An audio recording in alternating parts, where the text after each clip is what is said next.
거룩한 주일 하나님 앞에 나오신 여러분들을 주님의 이름으로 축복합니다. 오늘은 레위기의 말씀을 가지고 여러분들과 함께 하나님의 말씀을 나누기를 원합니다. 제 목소리가 좀 낮고 좀 적더라도 여러분들 오늘 이해해 주시기를 바랍니다. 오늘 본문 레위기서에서는 제사에 관한 내용들이 기록되어 있는데 그 중에서 특별히 소제에 대해서 함께 말씀을 통해서 우리가 묵상하고 또 하나님의 뜻이 뭔지를 생각해보는 그런 시간 되기를 원합니다. 레위기에 나오는 제사법을 보면은 결코 단순하지는 않습니다. 예를 들면 번제를 한번 생각해 보면은 번제를 하기 위해서는 먼저 흠이 없는 제물을 가지고 와야 되죠. 그래서 가장 깨끗하고 흠이 없는 그런 어떤 제물을 선별하는 그런 어떤 작업을 거쳐야 합니다. 그리고 그 제물을 가져오면은 이 제물을 그냥 잡는 게 아니라 가져온 사람의 자기의 죄를 전가하는 그런 손을 얹는 그 제물에 그런 어떤 안수를 하는 그런 어떤 과정을 거치게 되고 또 그 이후에 그 제물을 각을 뜨고 그리고 피를 사방에 뿌리고 이런 어떤 일련의 과정들이 하나하나 대충대충 하는 것이 없이 아주 정연하게 그렇게 과정들이 있다는 거죠. 그럼 왜 이렇게 복잡할까? 왜 제사를 드리는데 그냥 잡고 올려 태워드리면 될 텐데 왜 이렇게 복잡할까? 이것에는 이유가 있습니다. 그것은 우리가 생명에 얻는 일에는 하나님의 질서와 절차가 있다라는 것을 성경이 말해주기 때문에 그렇습니다. 많은 사람들은 믿음으로 구원받는다라고 합니다. 맞죠? 전적으로 예수 그리스도의 은혜로 말미암아 우리는 구원을 받습니다. 그렇다고 해서 값없이 받은 은혜를 가볍게 여겨도 된다라는 뜻은 아닙니다. 하나님께서 모든 것을 해결해 주셨지만 그 은혜를 대하는 우리의 자세와 태도 역시 바르기를 원한다는 거죠. 만약 인간의 어떤 멋대로인 성품과 태도 가운데 구원이 이루어진다면, 완성된다면 굳이 우리가 가지고 있는 이 두꺼운 성경도 필요가 없고 또 여러분이 교회에 나올 이유도 없는 거죠. 사실 만약 그렇다면 우리에게는 요한복음 3장 16절 하나님이 세상을 이처럼 사랑하사 독생자를 주셨으니 이는 저를 믿는 자마다 멸망치 않고 영생을 얻게 하려 하심이니라 라는 요 성경 구절 한 구절만 있으면 다 끝나는 거 아닙니까? 굳이 하나님께서 이 두꺼운 66권의 성경을 주고 교회를 세우시고 교사를 주신 이유는 값없이 주어진 은혜와 함께 생명을 얻는 길에는 하나님의 분명한 방법과 절차가 있다라는 것을 우리에게 가르쳐 주시기 원한다는 거죠. 이스라엘 백성들이 광야에서 제 40년 살아갈 때에 구약에서 그들의 삶은 날마다 하나님 앞에 제사를 드리는 삶이었습니다.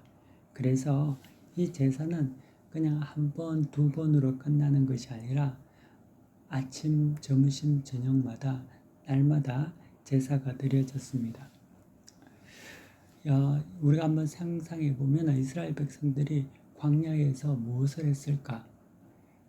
40년 광야 생활에 이스라엘 백성들이 한 게 뭘 것 같아요? 여러분들은 무엇을 하며 살았을까요? 거기에 백화점이 있는 것도 아닐 거고 그리고 오아시스가 항상 자주 나타나서 리조트 같은 그런 분위기가 아닐 텐데 황량한 광야에서 그들이 할 수 있는 것은 먹고 사는 하나님께 맡겨서 하나님께서 주시는 양식을 먹는 것들 그리고 특별히 그들이 하는 일은 성막을 중심으로 해서 예배 드리는 삶밖에 없었다는 거죠. 400년 동안 애굽에서 영적인 노예에서 이제 광야 40년을 통해서 영적인 자유인으로 서서히 변화되어 가는 그런 과정이었습니다. 일어났던 영적 선정 과정에서 하나님은 그들을 예배를 통하여서 계속 만나시고 그들에게 말씀을 통하여서 훈련시키시고 가르치셨다는 거죠. 그 40년이란 그 훈련의 과정, 광야의 과정이 없이는 가나안이라는 입성이 불가능한 거죠. 처음에는 이스라엘 백성들이 원망했습니다. 우리를 죽이려고 이곳에 데리고 왔냐고. 애굽에서 먹었던 부추가 생각나고 파가 생각나고 고기가 생각난다고 막 이러면서 원망했죠. 그런데 이후에 성막 중심으로 하나님께 그들이 매일 제사를 드리면서 하나님을 이해하게 됩니다. 하나님이 어떤 분인지 알게 된다는 거죠. 그래서 그들이 하나님에 대한 생각과 하나님이 어떤 분인지를 온전히 깨달아 알게 되어 갔다는 거죠. 여러분 5 빼기 3은 2잖아요. 근데 5해 5 세 번 생각하면 2해가 된다. 여러분들 들어보셨습니까? 이런 공식을. 그래서 5해도 세 번 생각하면 이해할 수 있다. 우리가 이제 그냥 모를 때에는 오해하지만 거기에 대해서 다시 생각하고 만나고 이야기하고 그러면 이해로 바뀌는 것 같이 이스라엘 백성들도 처음에는 하나님을 원망하고 이랬지만 이 성막에서 하나님을 광야의 예배를 통하여서 늘 만나면서 하나님을 이해하게 되었다는 거죠. 광야는 사실 싫은 곳입니다. 하나도 유익이 없습니다. 광야는 굉장히 괴롭고 고달픈 곳이죠. 하지만 단 한 가지 광야가 유익이 있는 이유는 그곳이 성장하는 과정이기 때문입니다. 광야를 통해서 성도는 믿음이 자라고 이스라엘 백성은 온전한 가나안에 들어갈 수 있는 군대로 변모되었다는 겁니다. 인생에도 광야가 있습니다. 근데 그 광야 속에서 예배 중심으로 살면은 살 수 있다는 거죠. 하나님을 만나서 하나님 말씀과 하나님의 뜻을 알아가면서 우리는 영적인 노예에서 하나님께서 만드시는 군대가 된다는 거죠. 또한 원망하는 자에서 헌신자가 된다는 거죠. 내 뜻대로가 아니라 하나님 뜻대로 살아가는 천국 백성이 된다는 거죠. 그때 광야의 황량함과 고독이 하나님과의 만남이 되고 단단한 바위조차 수도 같은 샘이 되고 하늘이 만나와 메추라기를 여는 양식 창고가 되는 그러한 곳이 되는 거죠. 성경에 오늘 레위기에 나타나는 이 두 번째 제사인 소제, 이 소제는 가루로 하나님께 드리는 제사입니다. 이 히브리어로 이 소제는 민하라고 하는데 그 뜻은 선물이라는 그런 의미를 가지고 있습니다. 레위기 2장에 나오는 소제는 짐승의 피를 드리는 제사가 아닙니다. 짐승을 잡아서 피를 뿌려 드리는 제사가 아니라 곡식을 빻아 드리는 제사입니다. 다시 말하면 피가 없는 제사죠. 피가 없는 제사이기 때문에 이 소제는 좀 덜하다, 떨어지다 라고 그런 것은 아닙니다. 어쩌면은 짐승의 제사보다 값은 쌀 수 있죠. 비싸지 않습니다. 하지만 이 소제의 특징이 하나 있는데요. 그 소제의 특징은 반드시 정성이 들어가야 한다는 겁니다. 곡식을 빻아서 고운 가루가 되기까지 시간이 들어가고 손이 가고 마음이 들어간다는 거죠. 소제가 제가 선물이라는 그런 뜻을 가졌다라고 말씀드렸지 않습니까? 그래서 이 소제가 선물이라는 뜻은 하나님의 은혜에 감사와 헌신으로 드려졌던 예물이기 때문에 그렇습니다. 우리도 여러분들이 누군가에게 은혜를 받거나 또 누군가에게 도움을 받거나 참 나에게 정말 잘해주는 분이 있으면은 그 사람에게 선물을 해주고 싶은 그런 마음이 생기죠. 그냥 자발적으로 어디 가다가 그런 좋은 어떤 뭔가 선물 될 만한 게 있으면은 해주고 싶은, 사고 싶은 그런 마음이 들죠. 이 소재라는 것도 그렇다는 거죠. 하나님께 선물 드리고 싶은 마음, 하나님께 정성으로 자원해서 드리고 싶은 그러한 제사였기 때문에 이 제사는 미나 소재, 선물이라는 의미를 가지고 있는 것 같습니다. 의무가 아니라 자발적으로 하나님께 드리는 그러한 어떤 제사였죠. 그래서 이 소제라는 것은 의무적인 제사라기보다는 은혜에 감격해서 드린 하나님께 드린 선물이었습니다. 그래서 그 선물 안에는 그 소제 안에는 자신의 정성과 희생과 감사와 헌신과 사랑이 그 안에 가득 들어가 있는 그러한 의미의 제사였다는 거죠. 하나님은 이 고운 가루로 된 소재를 귀히 여기셨습니다.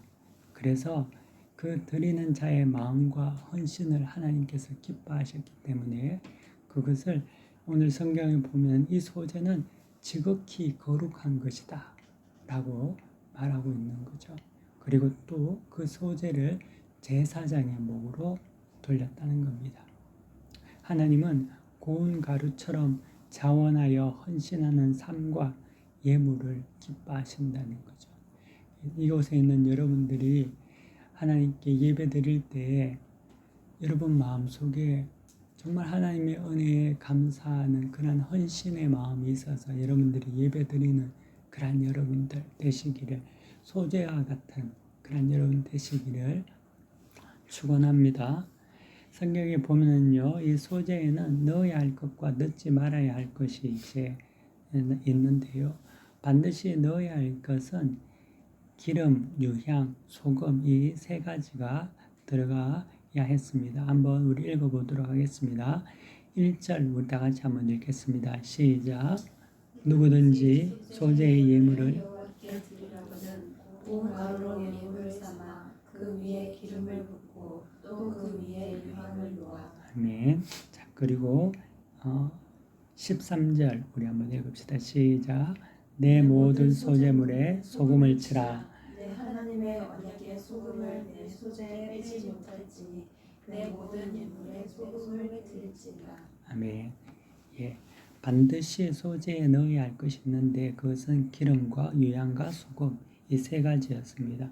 이제 이 기름이라는 것은 물론 그 제사에 있는 가루에 들어가는 기름이겠지만 우리가 이것을 좀 영적인 의미로 이해해 본다면은 기름은 우리 성령의 기름, 우리 성령을 의미합니다.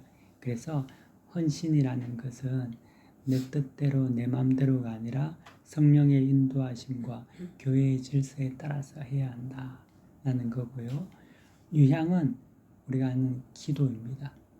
그래서 이 기도의 향기, 이 기도를 의미하는데 헌신이라는 것은 즉흥적으로 마음대로 이렇게 하는 것이 아니라 기도하면서 해야 된다. 기도 가운데 헌신해야 하고, 그리고 소금은 변질되지 않는 맛을 가지고 있기 때문에 이것을 충성이라고 이해할 수 있습니다. 그래서 헌신이라는 것은 단발이 아니라 지속적으로 이루어져야 한다. 끊임없이 이루어져야 된다라고 이제 소재를 통해서 우리에게 헌신이 어떤 것인지 말씀해 주고 계십니다. 반드시 또 여기에 넣지 말아야 하는 것이 있습니다. 그것은 누룩과 꿀인데요. 우리가 성경 한번 볼까요? 11절 한번 다 같이 읽도록 하겠습니다. 시작.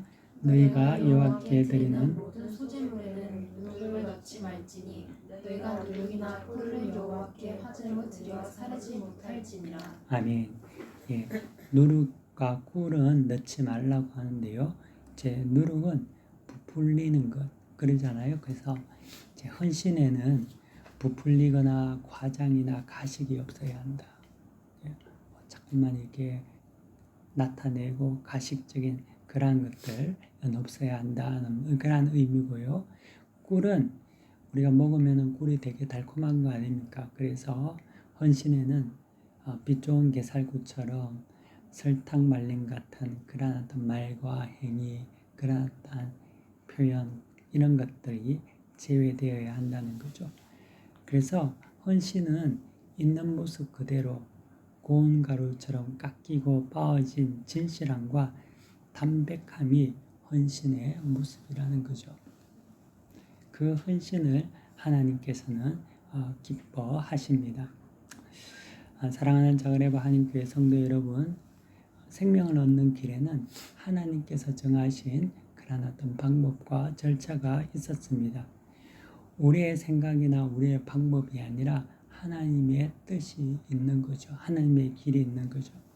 이곳에 있는 모든 분들이 교회와 하나님을 향한 그러한 삶을 통해서 고운 가루와 같이 깎이고 빻아지고 진실되고 담백한 헌신자로 날마다 성장하시기를 축복합니다. 저희 교회는 이러한 믿음의 헌신자들을 통하여서 교회가 차근차근하게 다시금 세워지고 성장되어져야 할 줄 믿습니다. 그래서 여러분들이 그러한 하나님 앞에 귀한 일꾼들이 되어서 이 교회에 좋은 믿음의 기둥들이 되시고 일꾼이 되어서 교회를 통한 하나님의 뜻이 이루어지기를 원합니다. 이번 주는 한국에서는 구정이 시작이 됩니다. 구정이 되면 우리가 떡국을 먹지 않습니까? 가래떡은 고운 가루로 만들어질 때 맛있죠. 저희들도 이곳에서 이 구정이나 이렇게 설이 되면은 떡국을 한번 해 먹어 보려고, 물론 지금은 이제 마켓에서 살 수 있지만 이 한인 마켓이 없었을 때는 직접 이제 가루를 이렇게 빻거나, 물론 빻다기보다는 사가지고 이제 갈아서 어떨 때는 이제 만들어 본 적이 있는데요. 거의 다 실패했거든요. 왜 실패했냐 하면은 가루가 고운 가루가 되지 않는다니까. 거친 가루였기 때문에 만들어봤자 떡국의 맛이 없고 또 먹을 수 없는 그런 어떤 것이 되고 말았다는 거죠. 저는 이곳에 있는 여러분들이 하나님의 은혜 가운데 자원하여 또 이 소재와 같이 고운 가루가 되는 그런 어떤 믿음의 사람들이 다 되기를 바랍니다. 그래서 이 교회가 떡국, 오늘 떡국 먹을 텐데 떡과 같은, 맛있는 떡과 같은 그러한 교회가 되면 좋겠다. 그래서 모든 오는 성도들이 이 교회를 통하여서 이제 생명의 양식인 하나님의 생명의 떡뿐만 아니라 여러분들의 헌신과 우리의 어떤 그런 사랑을 통하여서 맛있는 사랑을 전하는 그런 교회가 되기를 소망합니다. 이 시간 우리 다 함께 기도하도록 하겠습니다. 이 시간 우리 기도할 때 우리 함께 우리 기도 제목 우리 함께 보시겠습니다.